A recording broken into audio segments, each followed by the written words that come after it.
North ইয়ুঙ্গাস road, যেটাকে মানুষ death road হিসেবেও চেনে। বলিভিয়ায় অবস্থিত এই রাস্তা পৃথিবীর সবচেয়ে বিপজ্জনক রাস্তা।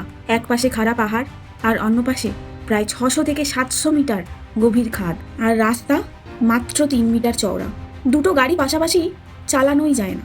এখানে বেশিরভাগ সময় থাকে ঘন কুয়াশা, ভারী বৃষ্টি আর ল্যান্ডস্লাইড, অর্থাৎ পাহাড় ধসে পড়ে। পাহাড় থেকে জল গড়িয়ে রাস্তা ভিজে পিচ্ছিল হয়ে যায়।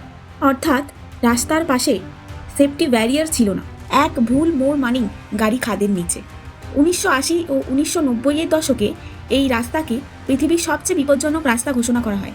তখনকার রেকর্ড অনুযায়ী বছরে 200 থেকে 300 মৃত্যুর ঘটনা ঘটত এই পথে। 2006 সালে একটি নতুন আধুনিক ও নিরাপদ বাইপাস তৈরি করা হয়, তাই যানবাহনগুলো এখন নতুন রাস্তা ব্যবহার করে। তবুও পুরনো ডেথ রোড অ্যাডভেঞ্চার প্রেমিকদের জন্য খুলে রাখা হয়েছে, শুধুমাত্র সাইকেল চালানোর জন্য। এই রাস্তা একবার দেখলেই বোঝা যায় প্রকৃতি যত সুন্দর ততটাই ভয়ঙ্কর।